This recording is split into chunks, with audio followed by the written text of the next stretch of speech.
சீமான் பேசுகிறார். தமிழ் காதலன், இன்றைக்கு ஒரு தலைவனாக தன்னை உயர்த்தி கொண்டிருக்கிற ஒரு திருமகன், வளர்வார் என்ற நம்பிக்கையை நம் நெஞ்சிலே விதைக்கிற ஒரு பெருமகன், தமிழ சாதி குறித்து கவலைப்படுகிற திருக்கூட்டத்தில் ஒருவர் சீமான்.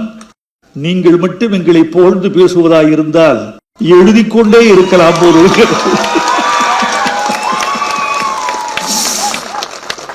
எங்களுக்கு ஒரு விழா எடுப்பதாக சீமான் வாக்கு கொடுத்திருக்கிறார். வாக்கு கொடுத்தால் காப்பாற்றுவார்.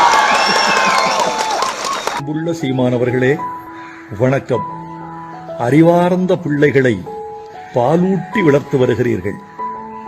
அவர்கள் அறிவுப்பால் குடித்தவர்களாக, முப்பால் அறிந்தவர்களாக திகழ்கிறார்கள். தம்பி ராஜவேலுவின் காணொளி கண்டேன். என்ன தர்க்கம், என்ன உக்கிரம், என்ன தெளிவு, எவ்வளவு சிந்தனை! அவரை நான் பெரிதும் பாராட்டுகிறேன் என்று சொல்லுங்கள்.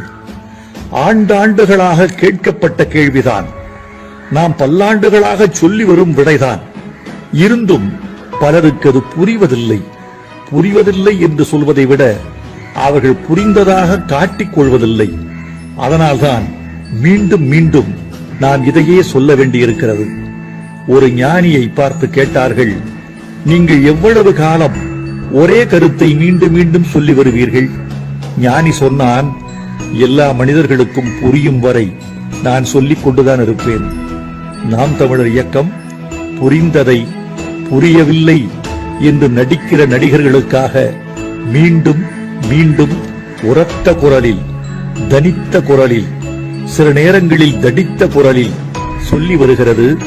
நான் அவர்களை பாராட்டுகிறேன். அவர்களை பேணி வளர்க்கும் உங்களையும் நான் மதித்து நன்றி சொல்கிறேன். தொடரட்டும் தொண்டு.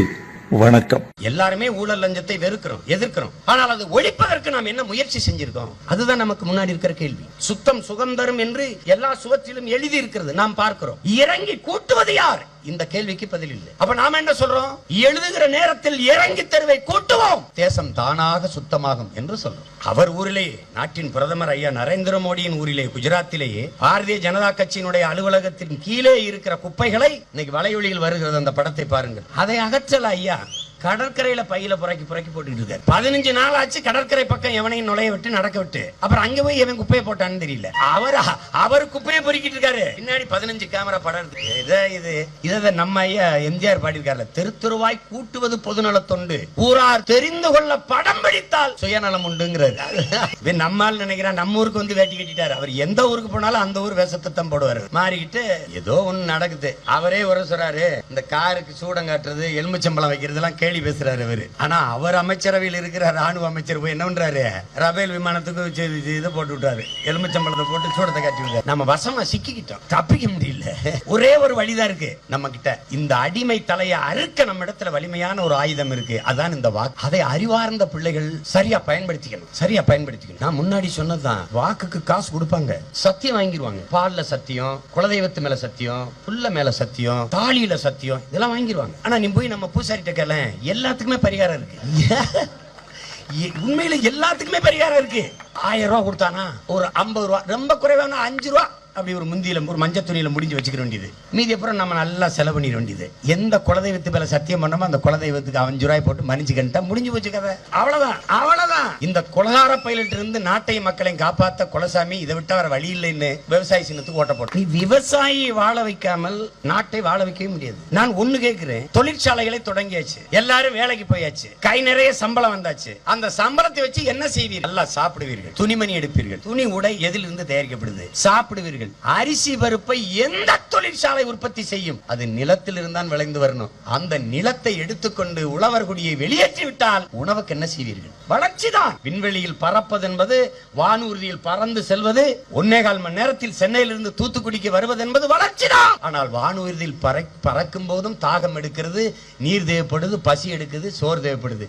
அது பூமியில் இருந்தான் போக வேண்டும் என்பதை அறிவார்ந்த தம்பிகள் அறிந்து கொள்ளணும். அதை விட்டு நீ வெளியேறிவிட்டால் உன்னை ஒருவனாலும் காப்பாற்ற முடியும். உங்கள் பிள்ளைகள் மட்டும்தான் ஒரு திட்டம் வச்சிருக்காங்க, நீரு, வயிறு, உயிர், அறிவு, பயன், வளர்ச்சி. நீர்னா என்ன? நீரின்றி அமையாத உலகு. அடுத்தவன நீர்வள பெருக்கம், நீர் மேலாண்மை. தண்ணீரின் தேவையில் தமிழ்நாடு தண்ணீர் அடையும். கன்னடர்கள்ட்டே மலையாளிகள்ட்டே கை நீந்தி தண்ணீர் கேட்காது. அவர்கள் தர மறுப்பதற்கு முன்பு நாங்கள் தர மாட்டோம், உங்களிடத்தில் கேட்க மாட்டோம். ஒரு சொட்டு தண்ணீர் தமிழர்களுக்கு இல்லை என்று சொல்வது போல உன் நீர் வளம் உனக்கே என்றால் என் நிலத்தின் வளம் எனக்கே. எனவே நெய்வேலி பழுப்பு நிலக்கரியில் உற்பத்தி செய்யப்படுகிற மின்சாரத்தில் ஒரு அலகு, ஒரு யூனிட் மின்சாரம் கூட உனக்கு கிடையாது. அது மத்திய அரசாயிற்று, அது தலையிடுமே. நீ தலையிட்டு பாரு ஒரு தடவை தலையிட்டு பாரு. நாங்க என்ன தெருவுல குழி தோண்டிக்கிட்டு கோழி குண்டு அடிக்கிற பயில இருக்காரு. தலையிட்டு பாரு. மரியாதை நீ அவனுக்கு தண்ணி வாங்கி எனக்கு கொடுக்குற அந்த 150 டிஎம்சி சொன்னில வாங்கி, அப்புறம் இதை பற்றி பேசுவோம். பஞ்சாயத்துக்கு டெல்லிக்கு வர மாட்டேன், இங்க வா தம்பி. ஏறி அடிக்கணும் தம்பி, ஏறி அடிக்கணும். போனஸாவது தொட்டு வரணும் தம்பி. விளையாட்டுல ஒரு வீர, நம்ம எல்லா ஒரு வீர தமிழன் சும்மா வந்து ஒரு கிழவன் ஒன்னும் படிக்கல. ஆனா சாகிறதுக்கு முன்னாடி ஹிட்லருடைய மெயின் கேம்ப்ங்கிற புத்தகத்தை ஆங்கிலத்துல படிச்சுட்டு இருந்திருக்கான். அந்த கிழவன் நல்லா கவனிச்சுக்கணும். கால் மேல கால் போட்டு பின்னங்கையை இப்படி வச்சுக்கிட்டு உட்கார்ந்துருக்காரு நாற்காலியில. இந்திரா காந்திங்கிற ஒரு பிரதமர், மொராஜி தேசாய்ங்கிற ஒரு பிரதமர், 2 பேரும் நின்னு கும்பிட்டுக்கிட்டு இருக்காங்க. கால் மேல கால் விட்டு உட்கார்ந்து இருக்கிறார் காமராஜர் என்கிற நம்ம தாத்தன். தமிழனின் பெருமை, தமிழனின் வீரம், தமிழனின் மானம். அங்க உட்கார்ந்து இருக்கிறார் மோடி ஐயா. இங்க குனிஞ்சதுதான். நேரு நடந்து வந்துட்டு இருக்காரு, அவருக்கு முன்னாடி பிறங்கை கட்டிட்டு அவர் நடந்து போயிட்டு இருக்காரு. நேர்மையா இருந்து பார், எதற்கும் பயப்பட தேவையில்லை. புரிந்து நினைக்கிறேன். இப்ப நம்ம பார்த்தியா எதுக்காக பயப்படுறோமா? எதுக்கும் கவலைப்படுது. நீ பாட்டு கத்திக்கிட்டு நான் ஒண்ணுதான் சொல்லுவேன் பாரு, என்னை எதிர்க்கிறவனெல்லாம் என் எதிரி கிடையாது. நான் யாரை எதிர்க்கிறேனோ அவன் தான் என் எதிரி. திராவிட பன்னிகளை வேட்டையாட வந்த புலி, அந்த பன்னிகளின் வாளில் காலில் கடித்து கொண்டிருக்கிற உண்ணிகளை வேட்டையாட வந்தவன் இல்ல. கத்துறதுன்னா ஓரமா அங்கிட்டு போய் இன்னும் கத்திட்டு நான் மெயின் ரவுடியோட மோதிட்டு இருக்கேன். அல்ல கை குறுக்க வராத. எங்கள் கேள்விக்கு உங்களிடத்தில் எவரிடத்திலும் பதில் இல்லை. அது முடிஞ்சிருச்சு, உங்க சகாப்தம் முடிஞ்சிட்டது. நீங்கள் நேர்மையற்றவர்கள். காசு கொடுக்காமல் ஒரு கூட்டத்தை இவ்வளவு வேற இளைஞர்களை நிக்க கூட்டிடு. நீ பாக்குறேன் இவ வேற நீ கூட்டிடு. நம்ம ஒரு படம் எடுக்க போறோம். அந்த படத்துல ஒரு காட்சி வருது. எப்படின்னா வெளியூர் போனவர் விரசா வர்றாரு. ஏமா தேர்தல் அறிவிச்சிட்டாங்க, நான் வர 2-3 நாள் ஆகும், வீட்டை விட்டு வெளியில வந்துடாதே, கூட்டத்துக்கு ஆலைன்னு இந்த குட்டியானையில கழிட்டு போயிருவாங்க. கதவை பூட்டிட்டு பத்திரமா உள்ள இருக்காரு. கதவை பூட்டிக்கிட்டு பத்திரமா உள்ள இருக்குன்னு சரியா? அது மாதிரி ஒரு காட்சி இங்க நடக்குது. சும்மா ஆடு மாடுகளை ஏற்றிட்டு போற மாதிரி குட்டி அணையில இருந்து அதுக்கு ஒரு வயசான ஐயா அவர் அங்கிட்டு பேசிட்டு இருக்கிறாரு. இங்கிட்டு திரும்பி குவாட்டரை ஊத்தி போட்டுட்டு இருக்கான். அம்பாடு போட்டு. அதுல என்ன கொடுமைன்னா, வட இந்தியக்காரங்க வந்து வந்துட்டாங்க. இப்ப 1.5 கோடி பேர் வந்துட்டா, இப்ப 2 கோடி பேர் வந்துட்டான். இன்னும் இந்த 5 ஆண்டுல பிஜேபி கீழே இறங்குறதுக்குள்ள 3 கோடி பேர் வந்துவான். நீ பாரு, இன்னும் கொஞ்ச நாள்ல களை எடுக்கிறது, கரும்பு வெட்டுறது, நாத்துறது, கடையில வேலை செய்யறது பூரா வந்தா இருப்பான். இப்ப ஒரு காணொலி பார்த்தேன். 2 பேரும் மச்சான் ஏன் தலைடா, ஏன் தளபதிடா, 2 பேரும் நம்மால சண்டை போட்டுக்கிட்டு இருக்கான். இவர் வர வளைவெளியில் ஒருத்தன் வந்து நம்மால brother K brother sweet brother sweet ஹிந்தியில பேசுறான். எதுக்கு? எனக்கு கவர்மெண்ட் வேலை கிடைச்சிருக்கு பிரதர். தமிழ்நாட்டில் யார்? இந்திக்காரனுக்கு. இவன் தளபதியா தலையான்னு சண்டை போட்டுக்கிட்டு இருக்கான். நீ இப்படியே சண்டை போட்டு ஒரு நாள் மண்டையை போட்டு போயிருவ. அவன் ஒன்னும் உனக்கு இருக்க போறது இல்ல. சாதி வச்சிருக்க, மதம் வச்சிருக்க, அடிச்சுக்கிட்டு செத்தினா புதைக்க சுடுகாடு வச்சிருக்க, வேற ஒண்ணும் கிடையாது. அதுலயும் சில சாதிக்கு சுடுகாடு இல்ல. இந்த நிலையில் இருந்து நீ மீள்வதற்கு, வாழ்வதற்கு இருக்கிற ஒரே வழி நாம் தமிழர் கட்சியை விட்டா நாதி கிடையாது. இவ்வளவு அக்கறையோட அன்போட ஒரு அரசியல் தலைவன் உனக்கு அருகில் நின்று பேசுவேன்னு சொல்லு. உன் அண்ணன் தான் பேசுவேன், உன் மகன் தான் பேசுவேன், உன் பேரன் தான் பேசுவேன். ஒரு பய பேச மாட்டான். அவனுக்கு தெரியாது.